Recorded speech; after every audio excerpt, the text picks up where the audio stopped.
El poder, la riqueza y su peligrosa danza. Una historia que se repite una y otra vez.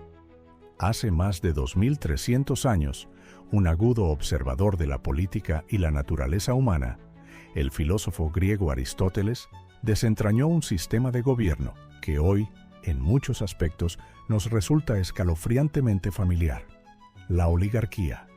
No se trata simplemente del gobierno de los ricos, sino de una perversión en la que un selecto y adinerado grupo no solo ejerce influencia sobre las leyes, sino que las moldea para su propio beneficio, y el poder del Estado se convierte en un instrumento para perpetuar su hegemonía. En su monumental obra Política, Aristóteles no se limitó a nombrar este régimen, sino que analizó su génesis, sus mecanismos de perpetuación y, crucialmente, las semillas de su propia destrucción. Al sumergirnos en su descripción de la oligarquía, es imposible no trazar inquietantes paralelismos con el mundo contemporáneo. Desde la incesante concentración de la riqueza en pocas manos hasta el poder desmedido del dinero en la arena política, las antiguas reflexiones de Aristóteles parecen tener un eco sorprendentemente moderno. En este recorrido desvelaremos los puntos clave de su análisis sobre la oligarquía, quizás descubriendo cómo sus patrones históricos siguen resonando en los pasillos del poder actual. Un marco para entender el poder. Para comprender la visión aristotélica de la oligarquía, es esencial entender su clasificación de los regímenes políticos. Con su característico enfoque sistemático, Aristóteles identificó 6 formas de gobierno que dividió en 2 categorías principales: las formas verdaderas y sus contrapartes pervertidas. Dentro de las 3 formas verdaderas que gobiernan para el bien común, encontramos monarquía, el gobierno de un solo individuo, idealmente virtuoso y dedicado al bienestar de todos. Aristocracia, el gobierno de unos pocos selectos. Pero para Aristóteles, estos no son solo los acaudalados o de noble cuna, sino los aristos, es decir, los mejores, los más virtuosos y capaces de la sociedad. Politía, a menudo traducida como gobierno constitucional, es un sistema mixto que amalgama elementos de democracia y oligarquía, pero anclado en un marco legal robusto que impide que cualquier facción abuse de su poder. Para cada una de estas formas, el pensador griego identificó un gemelo corrupto, un gobierno que, aunque similar en estructura, se ha desviado del camino de la virtud. La tiranía es la perversión de la monarquía, un gobierno en el que un solo gobernante utiliza el poder para su propio beneficio. La democracia, según Aristóteles, es la forma pervertida de la politía, donde el gobierno de la mayoría carece de límites legales y las decisiones son impulsadas por los deseos populares en lugar del bien común, lo que a menudo desemboca en la demagogia y la inestabilidad. Y aquí es donde llegamos a la oligarquía, la perversión de la aristocracia. Mientras que en una aristocracia los líderes son elegidos por su mérito y dedicación al bien público, en una oligarquía el enfoque se desplaza por completo. El bienestar de la comunidad es sacrificado en favor de los intereses de los propios gobernantes. El acceso al poder no se basa en la capacidad o la virtud, sino en la cantidad de dinero o propiedades que se poseen. El propósito del gobierno se convierte en la preservación y expansión de la riqueza y la influencia de una élite. Esta transformación no es un evento repentino, sino un proceso paulatino. Un régimen que parece virtuoso puede, de manera casi imperceptible, deslizarse hacia la oligarquía. Al principio, la riqueza podría ser solo un factor entre muchos para seleccionar a los líderes, pero con el tiempo se convierte en el criterio dominante. O, tal vez, líderes genuinamente virtuosos comienzan a priorizar sus propios intereses sobre los del colectivo. Tácticas y características de la oligarquía. Aristóteles señaló que las oligarquías, al igual que las tiranías, son formas de gobierno egoístas. Ambas se benefician de quienes tienen el control, pero con diferencias clave. La tiranía es el dominio de una persona y su círculo, mientras que la oligarquía es el de un grupo más amplio, aunque todavía minoritario. Sin embargo, la distinción más importante radica en la fuente de su poder. Los tiranos a menudo dependen de la fuerza militar, mientras que los oligarcas obtienen y mantienen su poder a través de su riqueza. Este control financiero no siempre está escrito en la ley. A menudo se basa en influencias informales que con el tiempo dan lugar a leyes y políticas que favorecen de forma desproporcionada a los acaudalados. A través de altas calificaciones de propiedad para ocupar cargos o haciendo que el proceso electoral sea prohibitivamente costoso, la oligarquía mantiene el poder en manos de unos pocos, manipulando los sistemas legales para adaptarlos a sus necesidades. Esta manipulación les otorga una fachada de legitimidad y estabilidad que las tiranías no poseen, aunque Aristóteles las consideraba igualmente inestables en su esencia. Los oligarcas son maestros en usar su poder político para proteger y acrecentar su fortuna. Pueden aprobar leyes que les conceden lucrativos contratos gubernamentales, protegen sus monopolios o crean regulaciones que sofocan la competencia. Cuando estas tácticas se llevan al extremo, surge la oligarquía suprema, donde los ricos ejercen un poder sin límites, ignorando cualquier tipo de barrera cultural o constitucional. En estos casos, las decisiones se toman únicamente para el beneficio de la élite gobernante, un rasgo que, según Aristóteles, las hace tan peligrosas para la estabilidad del Estado como las tiranías. Además, los oligarcas suelen desconfiar de la población en general, recurriendo a menudo a desarmar al pueblo y contratar mercenarios para protegerse de posibles revueltas. Este miedo es un reflejo de su propia vulnerabilidad, lo que les lleva a tomar medidas drásticas para mantener a los pobres a raya, incluso encareciendo la vida urbana hasta el punto de expulsarlos de las ciudades. Aristóteles también vio que la oligarquía no es un sistema monolítico, sino un espectro. En un extremo están las formas más extremas, donde el poder reside solo en los más adinerados.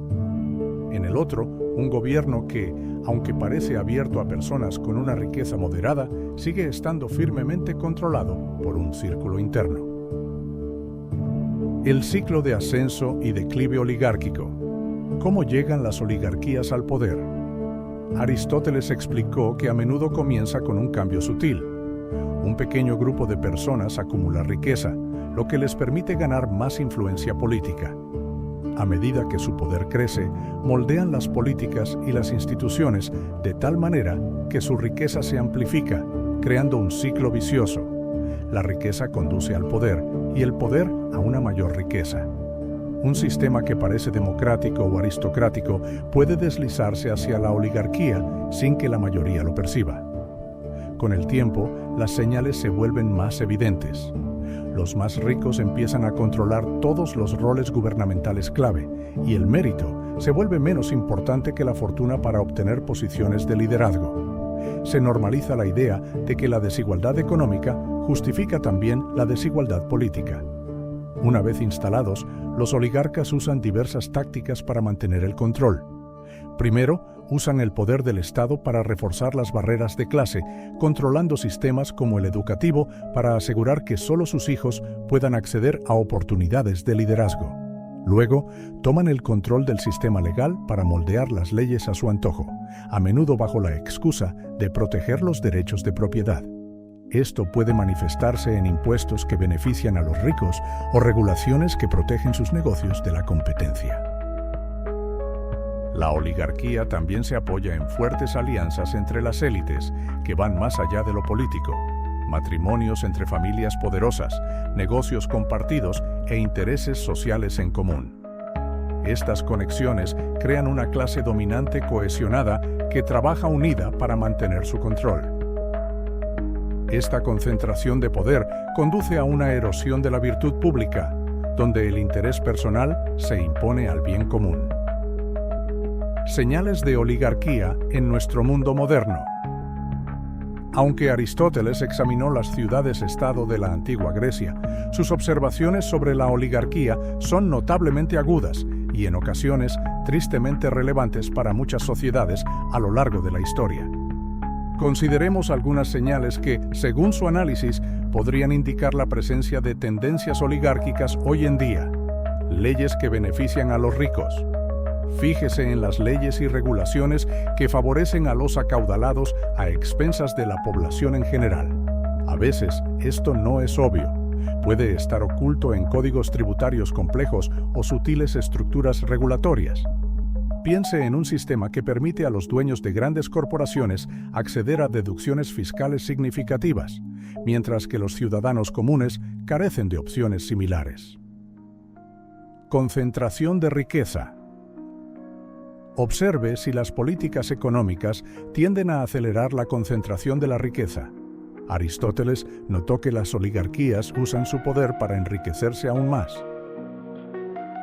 Un ejemplo hipotético sería un gobierno que rescata constantemente a las grandes corporaciones, mientras la población enfrenta inflación, impuestos más altos y recortes en los servicios públicos. Acceso al poder político. En una verdadera oligarquía, solo los ricos pueden aspirar de manera realista a puestos de poder. Aunque no haya una ley explícita, un sistema en el que postularse para un cargo requiere de millones en fondos o el respaldo de donantes adinerados, restringe de facto la participación política. La puerta giratoria. Busque un flujo constante de individuos que se mueven entre posiciones de poder político y roles corporativos de alto nivel. Esta puerta giratoria indica el tipo de alianza íntima entre la riqueza y el gobierno que Aristóteles asociaba con la oligarquía. Movilidad social restringida. Aristóteles entendía que las oligarquías trabajan para mantener las distinciones de clase. Por ejemplo, si el costo de la educación se dispara, limitando las oportunidades de avance para aquellos de orígenes menos privilegiados, podría ser una señal de que la movilidad social está siendo intencionalmente restringida. Estas no son señales aisladas, sino síntomas de un sistema político que antepone los intereses de unos pocos al bien común. Ninguna sociedad se ajusta perfectamente a un solo modelo, y elementos oligárquicos pueden coexistir en otros regímenes. La clave es observar el patrón general de cómo se distribuyen y utilizan el poder político y económico. La inestabilidad de la oligarquía. La buena noticia es que, según Aristóteles, las oligarquías son intrínsecamente inestables, solo superadas en su corta vida por las tiranías. La mala es que a menudo son reemplazadas por otra forma pervertida de gobierno. Aristóteles vio en las revueltas la causa principal del colapso oligárquico. La tensión constante entre ricos y pobres crea un polvorín de descontento social. A menudo, el conflicto surge entre los propios oligarcas cuando un subgrupo intenta acaparar todo el poder. Esta concentración excesiva de poder dentro de la élite genera resentimiento y desestabiliza todo el sistema. Quizás la amenaza más significativa para la oligarquía, en la visión de Aristóteles, proviene de la revuelta popular contra la opresión sancionada por el Estado. En este contexto, surgen líderes populistas que capitalizan el descontento de la gente, prometiendo reformas, aunque, irónicamente, estas promesas a menudo culminan en una nueva oligarquía o incluso una tiranía. Otra idea fascinante del filósofo griego se refiere a la decadencia generacional.